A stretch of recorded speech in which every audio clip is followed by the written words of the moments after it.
Hola, bienvenido al canal de la Iglesia Manantial. Estás a punto de escuchar una palabra que va a bendecir tu vida. También puedes compartir esta palabra para que otros también sean bendecidos por Dios. Recuerda suscribirte a nuestro canal y activar la campanita de notificaciones. Dios te bendiga. ¿Qué tal si abrimos nuestra Biblia o su Biblia? Yo abro la mía en el Evangelio de San Marcos, en el capítulo 7, y leemos del versículo 24 al versículo 30. Levantándose de allí, se refiere a Jesús, se fue a la región de Tiro y de Sidón. Tiro y Sidón no son dos nombres para una misma ciudad, son dos ciudades vecinas, cercanas. Dos ciudades portuarias, están en la costa del Mediterráneo. En la parte norte, hoy Líbano sería la región exacta, hoy en el Líbano, la parte norte de Israel. Dice entonces que Jesús se levantó y se fue a estos lugares portuarios. Y entrando en una casa, no quiso que nadie lo supiese, pero no pudo esconderse. Es decir, Jesús estaba escondiendo. No quería ser encontrado, porque una mujer, dice, cuya hija tenía un espíritu inmundo, luego que oyó de él, de Jesús, que estaba en aquella casa, vino y se metió a la casa a las malas y se postró a sus pies. Dice que la mujer era griega, es decir, había nacido en Grecia, pero se había hecho de Sirofenicia, de nación. Había tomado la ciudadanía, quizás o por su esposo o por su lugar de residencia, pero aunque era griega, había tomado la ciudadanía de Tirofenicia o Sirofenicia. Esta mujer griega, gentil, es decir, que no conocía a Dios, no alababa a Dios, no iba a templo, no leía Biblia, no adoraba, no cantaba, no tenía comunión con Dios. Los dioses de Tiro y Sidón eran dioses paganos, Baal y todo lo demás. Dice, esta mujer le rogaba que echase fuera de su hija al demonio. No un demonio como tal, la magnitud decía al demonio que tenía. Pero Jesús le dijo, ahí estando en la casa, deja primero que se sacien los hijos, porque no está bien tomar el pan de los hijos y echarlo a los perrillos. Una manera elegante de decirle que no. Al gentil se le decía perro en aquella época, pero él no le dice perro, sino para matizar un poco la expresión le dice perrilla o perrillo. Respondiendo a ella, la mujer griega le dijo, sí, Señor. Él había dicho no, y ella dice, sí, Señor, pero aún los perrillos debajo de la mesa comen de las migajas de los hijos que caen de la mesa. Entonces le dijo, por esta palabra, ve, el demonio ha salido de tu hija. Y cuando llegó ella a su casa, halló que el demonio había salido. También halló a la hija acostada en la cama. Señor, háblanos por medio de tu palabra en esta hora. Una palabra tuya es suficiente para sanar, para cambiar, para transformar. Tu palabra es suficiente. Háblanos por tu palabra. No solo de pan vive el hombre, sino de toda palabra que sale de tu boca. En el nombre de Jesús te lo pedimos, Papá Celestial. Amén y amén. Ahora sí puede tomar su lugar. Los que estaban de pie se pueden sentar. Y usted que estaba sentado no se vaya a acostar. Sí, no.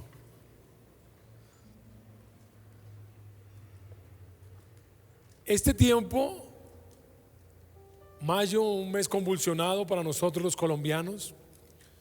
Creo yo que no es casualidad que durante este tiempo hayamos puesto un énfasis acerca de la oración. Hay muchas lecciones y aprendizajes que podemos sacar de la oración. Uno de ellos, de aquellas verdades o principios de la oración, es que la oración produce oportunidades. Y de eso le quiero hablar en esta hora. La oración como una incubadora de oportunidades, que no es otra cosa que afirmar, entender, creer que la oración crea oportunidades. Mire, es importante esto, porque si algo la gente hoy tiene inconformidad, y si de algo se ha hablado en las últimas semanas en Colombia, es de la carencia de oportunidades. La gente, con razón, dirían muchos, reclama oportunidades. Oportunidades económicas, oportunidades de empleo, oportunidades de educación, oportunidades de acceso a la salud, oportunidades. Entendiendo que la oportunidad me lleva a una conquista, a avanzar. La oportunidad me lleva a cumplir sueños. La oportunidad me lleva a poseer. También siempre se nos ha dicho que nuestra función no es crear oportunidades. Nuestra tarea es aprovechar las oportunidades, pero que nosotros no tenemos la capacidad pues de crear oportunidades. Ese es como el concepto general. Incluso la palabra misma, oportunidades, oportus en latín, significa eso. La palabra oportus, oportunidades, es una palabra del vocablo marino, o de los marineros mejor. No del mundo marino, sino del mundo de los marineros. Ellos, cuando salían de viaje en aquellas épocas, el barco, el navío con sus tripulantes y demás, llegaban a alguna costa. Normalmente se viajaba para comercializar productos. Se llegaba a comprar productos para llevarlos a otro lugar y venderlos. Y cuando aquel barco iba cargado de mercancía y de productos, y cuando encontraban un puerto, se veía un puerto lejano, ellos tenían que esperar el portus, el oportus, para poder atracar. No era robar el puerto, sino así se dice, para poder desembarcar, atracar en el puerto. La marea tenía que ser la marea exacta, porque si no llegaban en la marea correcta, el barco se podía desviar o incluso hundir. Tenía que ser el clima perfecto, el viento perfecto. Así que ellos esperaban, ¿cierto?, a la distancia, el tiempo preciso. Y en el momento preciso, el capitán de aquel barco le decía a la tripulación un grito: oportus. Y todos entendían que era el momento clave para llegar al puerto, a atracar, porque era la oportunidad que ellos tenían. De ahí viene la palabra oportunidad, oportus. Si usted mira etimológicamente la palabra en latín, confirma que para la mayoría de nosotros las oportunidades no dependen de mí. El marinero tenía que esperar que el clima fuera perfecto. Él no podía manipular el clima. Tenía que esperar que el viento fuera perfecto. Él no podía condicionar el viento. Tenía que esperar que la marea fuese la correcta. Él no podía ajustar la marea. Eran todos factores externos. Y cuando todos esos factores se alineaban, entonces la tarea del marinero era aprovechar el oportus, para poder llegar y desembarcar. Así que tenemos la costumbre, no sé qué tan buena sea o si es mala, pero tenemos esa costumbre, la mayoría de nosotros, de creer que las oportunidades no dependen de mí, que lo que depende de mí es aprovechar las oportunidades. Pero cuando voy a la escritura, encuentro que esa verdad es modificada, es alterada, como que no es tan cierto.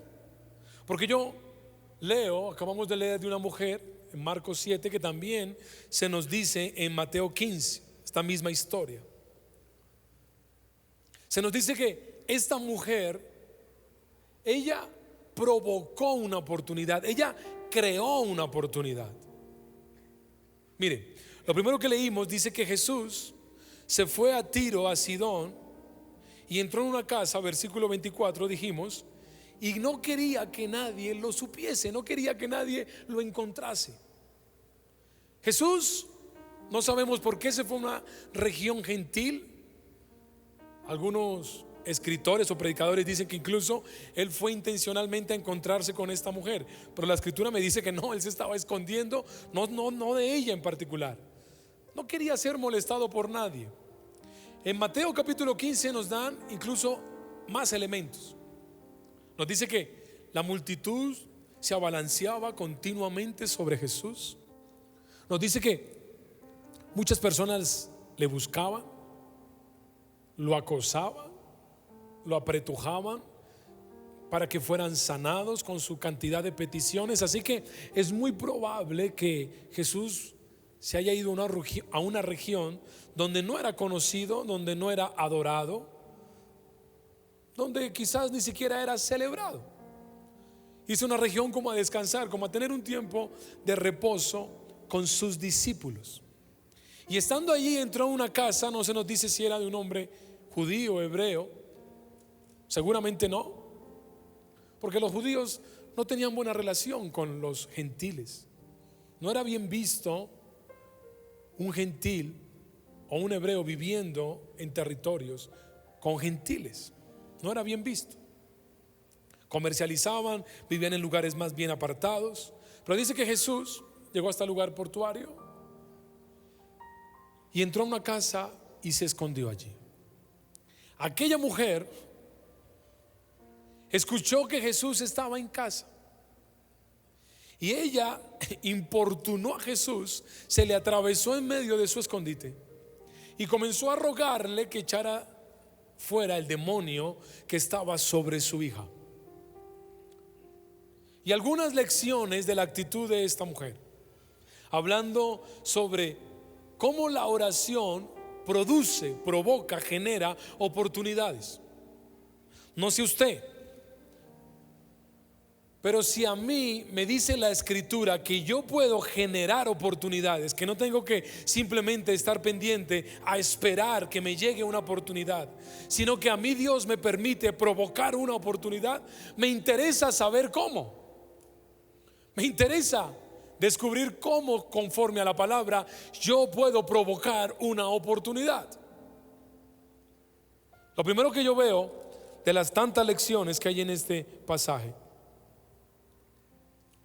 esta mujer estaba, si se quiere, en el peor momento de su vida.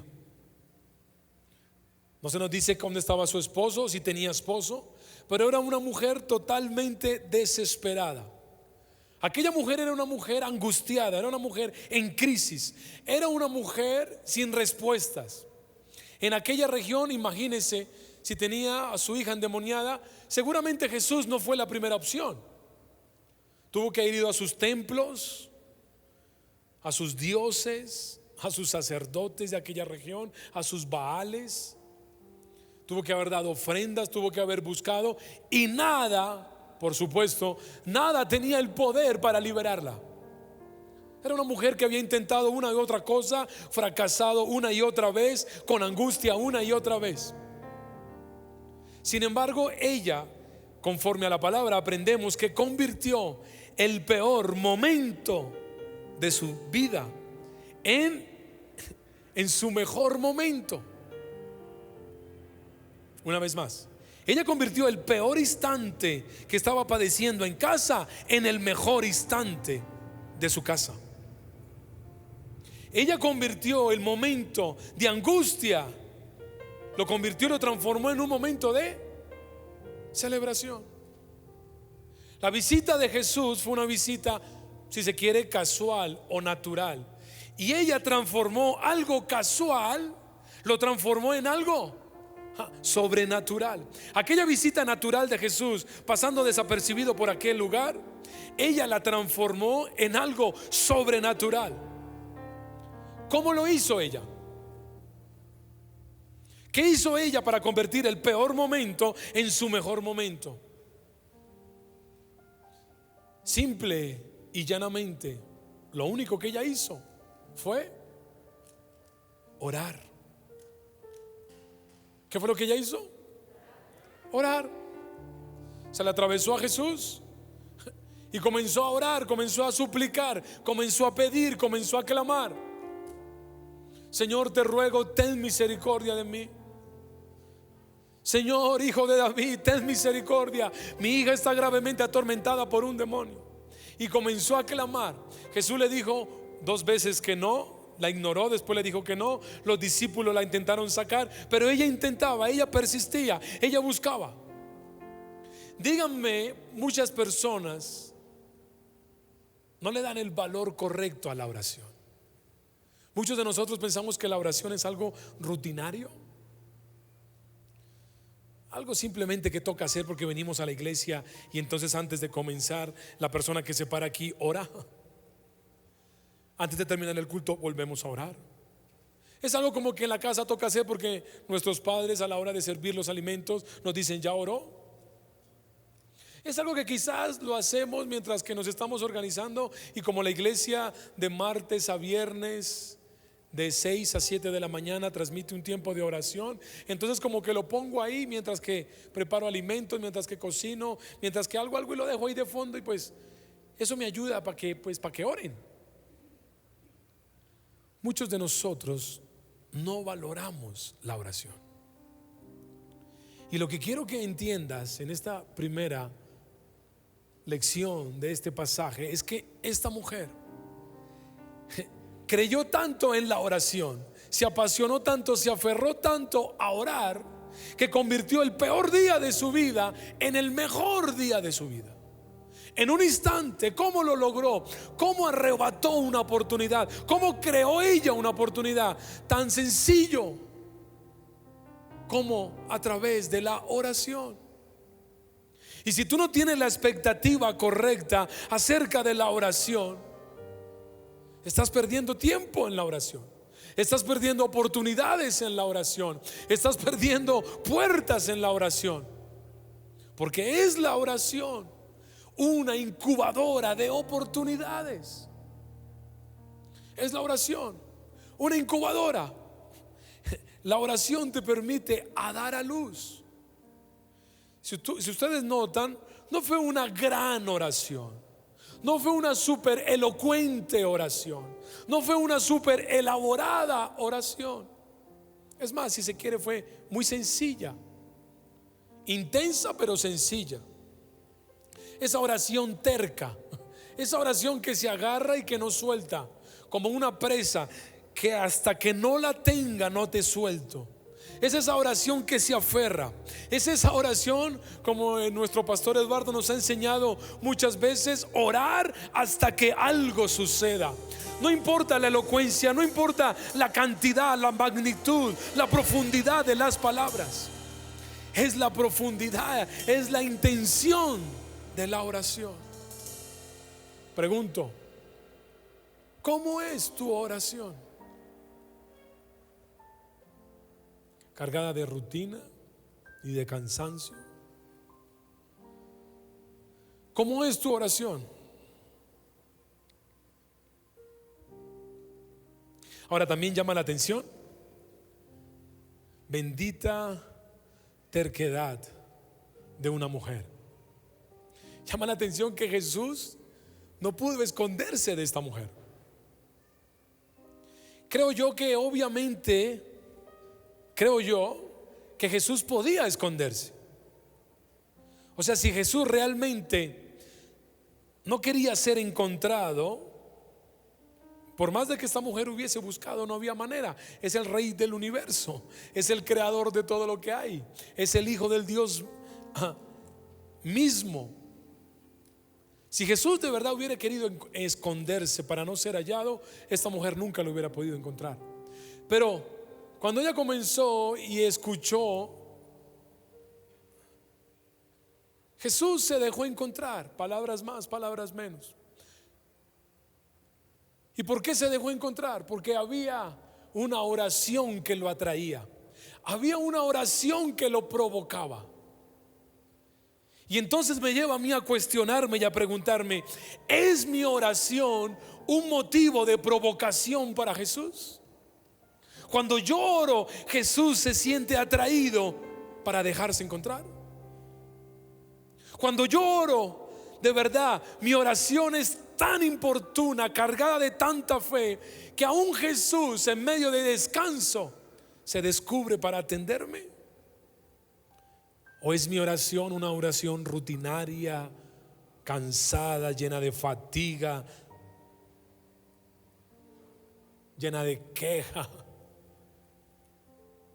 llena de todo menos de sinceridad, de búsqueda?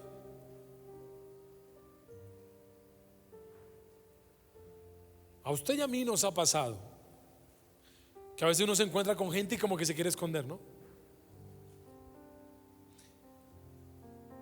Y uno intenta evitar personas problemáticas o personas quejosas o simplemente situaciones que uno no quiere.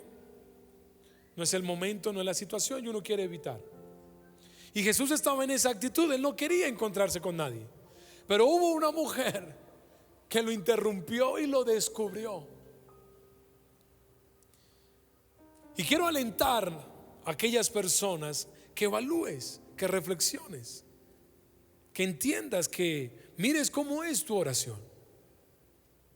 Pero también quiero animar y decirle a una madre que quizás tú estás orando y clamando como esta madre estaba clamando por su hijo. Quiero que sepas que en tu oración hay tanto poder que Jesús se dejará encontrar. Que no pierdas la fuerza, que no pierdas la persistencia, que no bajes los brazos, mamá. No bajes los brazos una vez más, mamá. Persiste, insiste. Tu oración provocará a Jesús y Él se dejará encontrar. Tienes que tener esa fe. Tienes que tener esa certeza. Mira, algo más acá. La oración de esta mujer enfrentó diferentes obstáculos. Ya lo dije, ella era una mujer cananea, era una mujer gentil.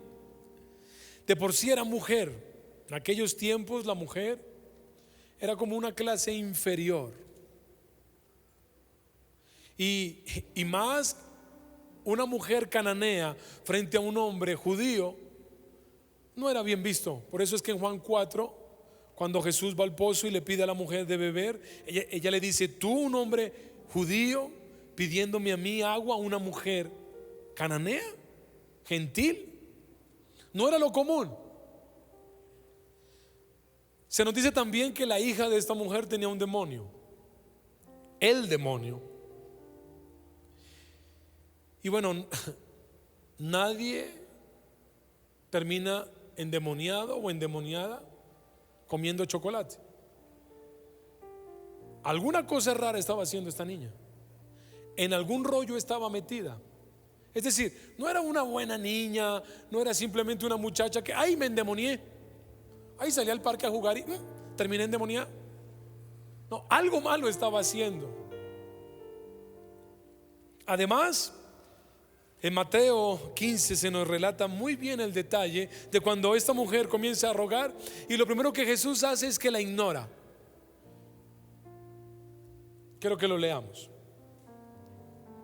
Mateo 15, versículo 23. Cuando ella comienza a rogar, Jesús le dice, bueno, mejor dice la escritura, pero Jesús no le respondió palabra. Entonces, acercándose sus discípulos, los discípulos de Jesús, a Jesús le rogaron diciendo: despídela, pues da voces tras nosotros. Él respondiendo dijo: no soy enviado sino a las ovejas perdidas de la casa de Israel.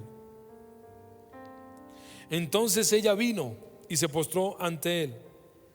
Volvió a decirle: Señor, socórreme. Y él le volvió a responder: no está bien tomar el pan de los hijos y echarlo a los perrillos. Primero la ignora, después le dice que no, y por segunda vez le dice que no.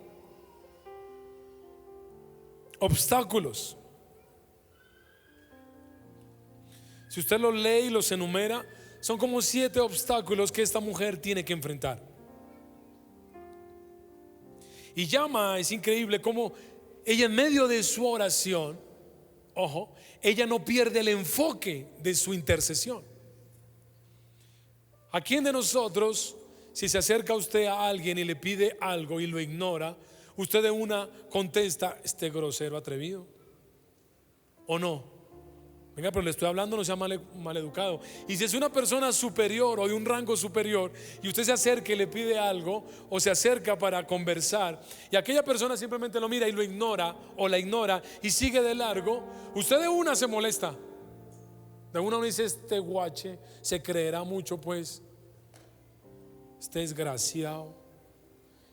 Vamos a volver a mirar. ¿Qué me dijo? No, que usted es muy agraciado. No, usted no dice eso. Uno se molesta. Y llama la atención que esta mujer, Jesús la ignora y ella no se carga con Jesús. Ella no dice: ah, pues se creerá mucho este judío. Ella no se carga. Ella incluso sigue orando. Y Jesús entonces le dice que no. Le dice que no, textualmente. Le dice: no está bien dar el pan de los hijos a los perros. La estaba insultando. Ella entonces sigue clamando. Ella, en medio de su necesidad, en medio de su oración, ella no perdió el enfoque. Ella no se distrajo con comentarios. Ella no perdió la intención de su clamor.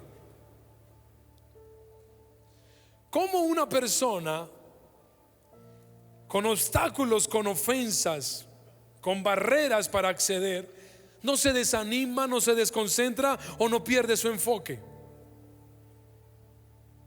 No sé si a usted le ha pasado, pero a mí me ha pasado. Muchas veces me acerco a Dios, o muchas veces espero algo de Dios, y me pasa lo contrario a esta mujer. Termino desenfocado, termino molesto. Y he aprendido que las veces que pierdo mi enfoque en una petición, en una búsqueda, es porque no estoy orando. Cuando oro, la oración tiene ese poder. Cuando oro, me enfoco tanto en lo que estoy orando y a quién le estoy orando, que por más que tenga que esperar, pues que por más que pase el tiempo, la oración me produce enfoque. Y es precisamente cuando dejo de orar, cuando me pongo a escuchar a mí mismo comentarios, escucho a otros suposiciones y por qué será, y comienzo a divagar y a pensar y a suponer o adivinar, que pierdo mi enfoque en la oración. Si tú últimamente en aquello que le estás pidiendo a Dios has perdido el enfoque, ¿sabes cuál es la razón? Dejaste de orar. Comenzaste más a suponer o adivinar. Comenzaste más a intentar resolverlo tú en tu mente y apartaste de la ecuación la oración. Esta mujer estaba decidida, y no era que ella fuera una super mujer o una gran mujer, simplemente que mientras que ella se mantuvo orando a Jesús, mientras que ella se mantuvo en su petición, en su clamor, las barreras, los obstáculos, ella no se detuvo a escuchar lo que decían los discípulos. Ella no se detuvo a ofenderse apresuradamente por la actitud de Jesús. Ella no se detuvo a desanimarse por la respuesta de Jesús. Mientras ella se mantuvo orando, mantuvo el enfoque. Y en estos tiempos, si algo nosotros tenemos que mantener en nuestras vidas, es la oración. La oración te ayudará a mantener el enfoque correcto. Es fácil en estos tiempos de turbulencia pensar que la izquierda es la respuesta, o que la derecha es la respuesta. Es fácil tomar partido por uno o por otro bando. Es fácil comenzar a suponer, a adivinar, a disputar. He visto cientos y cientos de cristianos peleando con cientos y cientos de cristianos por una opinión, defendiendo una postura política, una postura ideológica aquí, allá. Ni la izquierda ni tampoco la derecha son la solución. Y entiendo que caen en la disputa aquí, allá, y el pleito y la controversia, el afán, el desánimo, la agresión. ¿Por qué? Porque dejaron de orar. Y cuando dejas de orar, pierdes el enfoque. También es cierto, y los que oramos sabemos que esto es una realidad. Si hay un ingrediente en la oración, se llama la frustración. Si hay algo común que nos pasa a las personas que intentamos tener una disciplina de oración, se llama la frustración. Muchas veces, pero muchas veces me he frustrado orando. Entro a mi lugar de oración y comienzo a orar y me pierdo, como que no pasa nada, como que siento que fue un tiempo perdido y me frustro. Comienzo a buscar a Dios y su presencia no viene y me frustro. Y uno de esos días, en medio de tanta frustración, como queriendo quitar de mi disciplina la oración, aprendí que siempre será mucho mejor la frustración de buscar a Dios que la frustración que se siente por no buscarlo. Porque en Dios la frustración es una temporada que da luz su presencia y el cumplimiento de sus promesas. Pero la frustración lejos de Dios siempre dará lugar a la depresión. O sea, sí es verdad que muchas veces nos frustramos buscando de Dios, pero también nos vamos a frustrar si no lo buscamos, ¿o no? Y entonces he aprendido en la vida que es mucho mejor la frustración que se siente por buscar a Dios que la frustración que se siente estando lejos de Dios. Porque sé que la frustración de buscar a Dios en algún momento atraerá su mirada, en algún momento provocará un milagro, en algún momento obtendrá respuesta, en algún momento conquistará el corazón de papá. Pero la frustración de no buscar a Dios siempre, tarde que temprano, siempre generará depresión y muerte espiritual. Así que si aquí hay personas que han vivido lo mismo que yo, la frustración de buscar a Dios, cuando te vuelva a pasar aquello en tu cuarto de oración, en tu mañana, que quisiste y no encontraste, que buscaste y no hallaste, que tocaste y no se te abrió, sal de ese lugar con una sonrisa en tus labios, porque siempre es mejor la frustración de buscar a Dios que la frustración de estar lejos de Dios. La frustración de buscar a Dios se convierte en una semilla que da fruto. Una semilla que da fruto, el favor de Dios. También hay otra lección en este pasaje. Dice la escritura que los discípulos, quiero que lo lea conmigo, Mateo 15,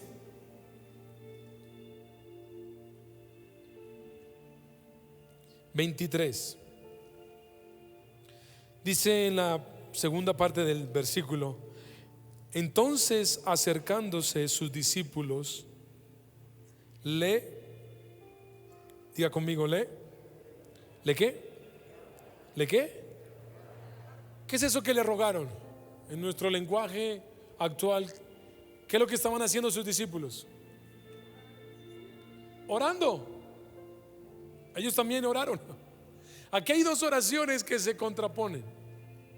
Por un lado hay una mujer gentil orando para que Dios socorriese a su hija. Pero por el otro lado están sus discípulos también rogándole, orándole para que la despida. Hay dos peticiones contrarias en el texto. Pregunto, ¿cuál prevaleció?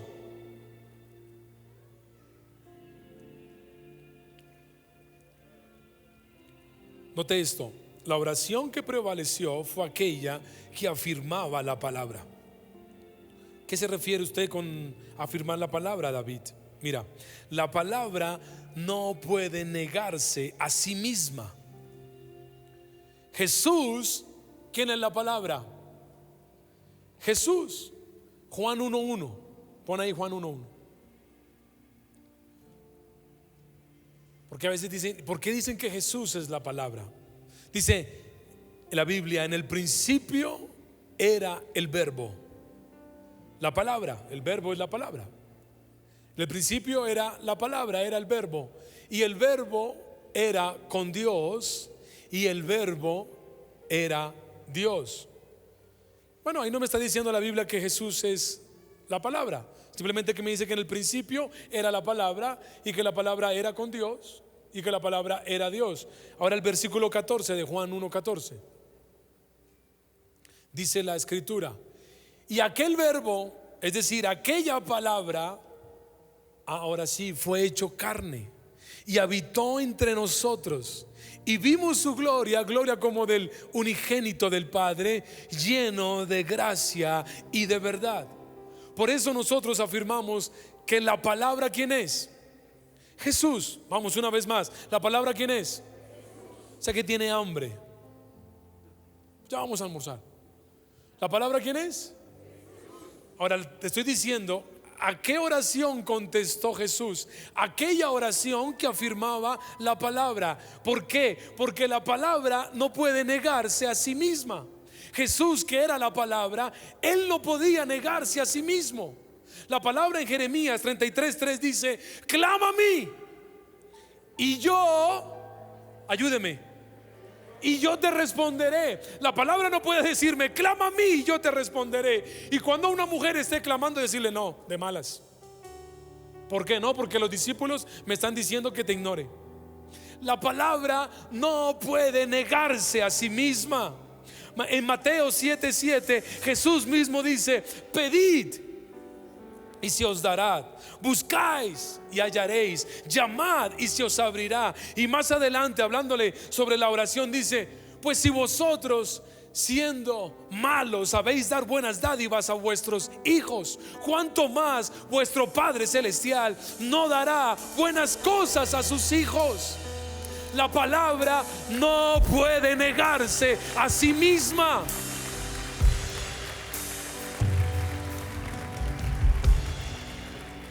En Lucas 18:7-8 también se nos relata lo que Jesús dijo. Y dijo: ¿y acaso Dios no hará justicia a sus escogidos que claman a Él día y noche? ¿Se tardará en responderles?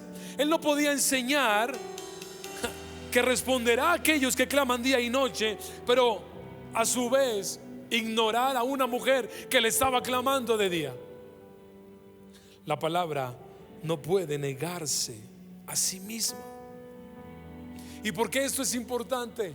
Porque cuando tú estás provocando una oportunidad, cuando tú estás derribando obstáculos, cuando tú quieres comenzar a orar, tienes que tener presente que la palabra, Dios contestará su palabra. A veces he escuchado personas por diferentes situaciones, vienen situaciones difíciles a su vida o a su casa. Una vez recuerdo una mujer se me acercó y me dijo: ayúdeme a orar porque alguien está haciendo una oración contraria contra mi vida. Yo: ¿una oración contraria? ¿Cómo es eso? Dijo: sí, es que una persona del trabajo que no me quiere está orando para que se enferme mi hija. Y mi hija ayer se enfermó. Y se me hizo como loco. Dije: o sea que usted me está diciendo que una persona oró para que su hija se enfermara y Dios contestó esa oración. Y me dice: sí, es una oración contraria. Y fui a la palabra y dije: no, eso no tiene sentido. La palabra no puede negarse a sí mismo. Yo no puedo estar orando: Señor, mata a mi esposa. Señor, llévatela, necesito una de 15 años. ¿O sí? Señor, mira a mi suegra, llévatela. Que la secuestre la guerrilla, Padre. No. Ya uno quisiera, pero eso no pasa. Si más de uno dijo amén disimulado, pero eso no pasa. Señor, yo voy a hacer copia, bendito sea tu nombre en este examen. Que el profesor se distraiga, Padre, y que la copia sea toda una bendición en el nombre de Jesús. O sea, Dios, la palabra no puede negarse a sí misma. Por más de que hayan personas a tu alrededor orando en contra o negando o como obstáculos, como los mismos discípulos que eran cercanos. Los cercanos eran los discípulos, no era ella. Y los discípulos cercanos que tenían confianza y comunión con Jesús le dijeron: despídela. Pero él socorrió a esta mujer. ¿Por qué? Porque ella estaba orando conforme a la palabra. Y entonces vale preguntarnos: ¿cuántas de nuestras oraciones realmente son conformes a la palabra? Estos días he escuchado: Señor, todos esos muchachos que tiran piedra, que les caiga, que se mueran de COVID. Escuché a alguien decir. Sí, más de uno. Claro, se los manda por estar marchando. Padre, mátalos que se mueran de COVID. Y otros lo contrario: Señor, mata a Duque de COVID también. ¿Qué es esa oración? Son oraciones que no son conforme a la palabra. Señor nos dijo que contra los violentos pusiéramos la otra mejilla. Y nos dijo que contra nuestros gobernantes oráramos e hiciéramos súplicas y rogativas. Pero oramos en contra de la palabra. El Señor dijo que nos iba a bendecir y que nos iba a dar el poder y la autoridad para hacer riquezas. Pero la mayoría de mucha gente ora para que el gobierno dé subsidios. Es una contradicción. Señor, que el Estado me pague la universidad, me pague el colegio, me dé de comer. Señor, que el Estado hasta pague el secuestro de mi suegra. Bueno, que no la devuelvan, pero que subsidio para acá, subsidio para allá. Pero el Señor en la Biblia me dice: no, yo te he dado el poder para hacer riquezas. Cuando oramos contrario a la palabra, oramos contrario a la palabra. Cuando yo estaba en mi época rebelde, recuerdo que alguien le dijo a mi mamá, dijo: ore, yo sé cómo David se arregla. Dure 14 años para los que vienen por primera vez, apartado de Dios, haciendo lo malo. Alguien se acercó y le dijo a mi mamá, que es una mujer de oración, le dijo: ore, yo sé cómo David se arregla. Ore, o que vaya para un hospital, o que termine en una cárcel, y si así Dios lo quiere, pues que termine en un cementerio. Y ella me dijo: yo no voy a orar así. Mi Dios es un Dios de amor. Menos mal mi mamá no era una loca por ahí que terminó orando cualquier cosa, porque no estaría yo acá. Señor, reprendo a esas mamás locas que terminan orando cualquier cosa. Gracias a Dios ella oró con sabiduría y dijo: no, al contrario, Señor, tú acercarás a David con lazos de amor, porque eso está en la palabra. Porque tu favor y tu misericordia son nuevas cada mañana, porque eso está en la palabra. Ella dijo: Señor, tú eres lento para la ira y grande misericordia, porque eso está en la palabra. Ella oró y dijo: no he visto justo desamparado, ni su descendencia que mendigue pan, porque eso está en la palabra. Dijo: Señor, yo por el contrario no veré a David en un hospital, yo no veré a David en una cárcel, y mucho menos iré a su funeral. Yo creo que tú lo atraerás con lazos de amor y de bendición. Y gracias a Dios, Dios contestó esa oración. Amén.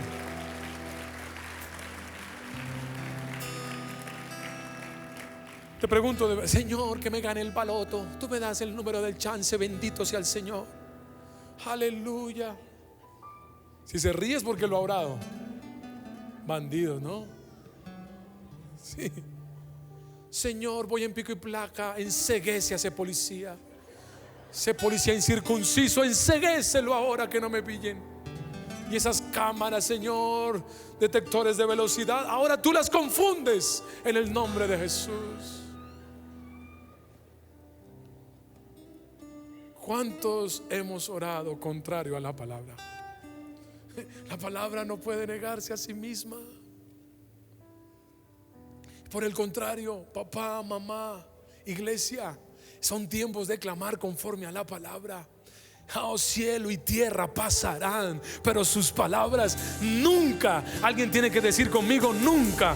Una vez más tiene que decir nunca, nunca, nunca pasarán. Se puede secar la hierba, se puede marchitar la flor, pero la palabra del Dios nuestro permanece para siempre. Permanece para siempre. Dios no es hombre para que mienta, ni hijo de hombre para que se arrepienta. ¿Acaso si Él lo dijo, no lo hará?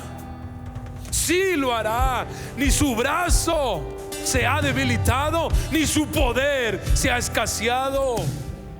Para el que cree, todo es posible. Ora conforme a la palabra. Y termino con esto, mira. Me llama mucho esto la atención porque al final del capítulo esta mujer es reconocida como una de las grandes mujeres o hombres de fe. Jesús curiosamente a 3-4 personas calificó y se asombró por su gran fe.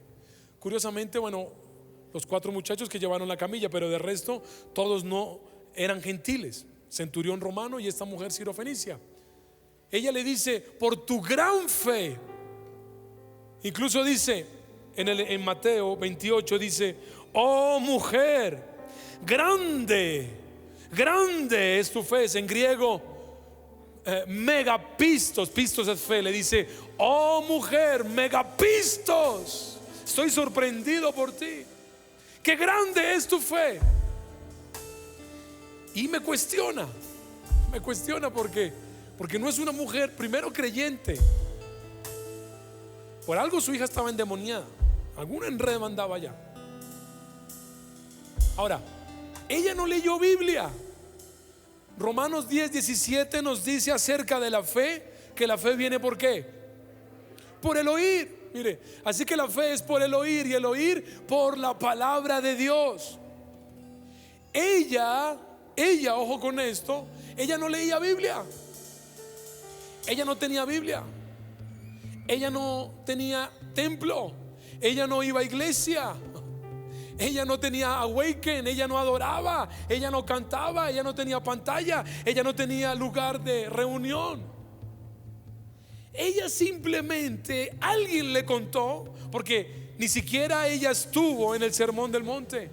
Ella no estuvo escuchando palabra. Ella no estuvo en las riberas del mar de Galilea mientras Jesús pedía una barca prestada predicando. Ella no estuvo por ahí. Ella no escuchó, ella no vio. Simplemente alguien le contó que había por ahí un hombre que era judío y que sanaba gente. Ella se aferró. Todo lo que ella conocía de Jesús fue eso. En su lógica de análisis dijo: él tiene que ser el hijo de David, el Kyrios, que es Señor en griego. Así que ella lo llama: Kyrios, hijo de David, ten misericordia de mí. Era todo lo que ella sabía de Jesús. Que había un hombre que la pasaba por las riberas de Galilea, que a veces bajaba a la región de Samaria, pero normalmente frecuentaba Galilea y esporádicamente en las fiestas bajaba a Jerusalén, que hacía milagros, que aquel que se acercaba era sanado, que incluso si tocaban el borde de su manto recibían sanidad, que era un buen tipo, que los discípulos eran medio malacarosos, pero que él era un judío. Era lo único que ella sabía. No había escuchado más de él, no conocía más de él. Y eso que ella sabía de él fue suficiente para recibir un milagro. Fue suficiente para provocar una oportunidad. Fue suficiente para convertir el peor día de su vida en el mejor día. Y ahora, ¿por qué me cuestiona? Porque tú y yo tenemos Biblia. Tú y yo venimos a la iglesia. Tú y yo tenemos transmisiones. Tenemos jornadas de oración. Tenemos una banda hermosa. Adoramos, cantamos. Tenemos tiempos de ayuno. Tenemos palabra. Tenemos ministración. Y no creemos. Y la que recibió un poco, una sola palabra, de eso se aferró. De eso importunó, de eso se le atravesó en la casa, de eso lo descubrió, él se dejó encontrar, de eso derribó obstáculos. En medio de la frustración no perdió el enfoque. De eso, aunque los discípulos hacían oraciones en contra, ella se afirmó a la palabra. le habían dicho que él podía liberar a su hija. Para ella eso fue suficiente. Lo creyó y lo obtuvo. Y tú y yo, con mucha palabra, con mucho de Dios, y creo que obtenemos menos de lo que esta mujer obtuvo. La palabra, el poder de la palabra no es cuánto tú sabes de la palabra, es cuánto tú crees esa palabra.